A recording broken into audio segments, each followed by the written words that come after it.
Добрый день. Сегодня подразделение МЧС посетили Арман и Карина. И, Всем привет. Да, хотелось бы, как жителей города Алматы, живущих в сейсмоопасном регионе, на что бы вы хотели бы обратить внимание наших алматинцев и гостей города? Мне кажется, самое главное для алматинцев — это держать всегда тревожный чемоданчик. Особенно помнишь, когда у нас в каком-то году, 24-м, Да. два раза подряд было землетрясение. Это было очень страшно. Все были как на иголках. Поэтому с того времени, мне кажется, на всякий случай напоминаю, но мне кажется, у каждого из вас есть тревожный чемоданчик, который лежит либо в машине, либо в коридоре. Это обязательно.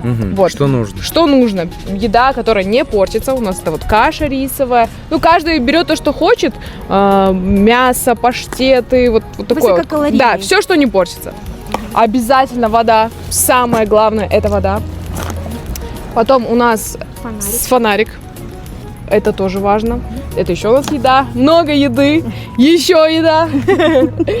И вот здесь вот, кстати, я не знаю, что это. Это аптечка, Это это аптечка. лекарства. Да. Лекарства, Это- которые необходимы именно вам. У кого-то там может быть сахар низкий, у кого-то давление, у кого что. Каждый индивидуально подбирает свое. Документы не забываем. Копии. Да. Обязательно. И вот такая вот штука, на которой надо варить еду. Но это тоже как будто, это такое, по желанию. Да. Роскошный максимум. Да. У кого-то базовый минимум, кто Всё. как хочет.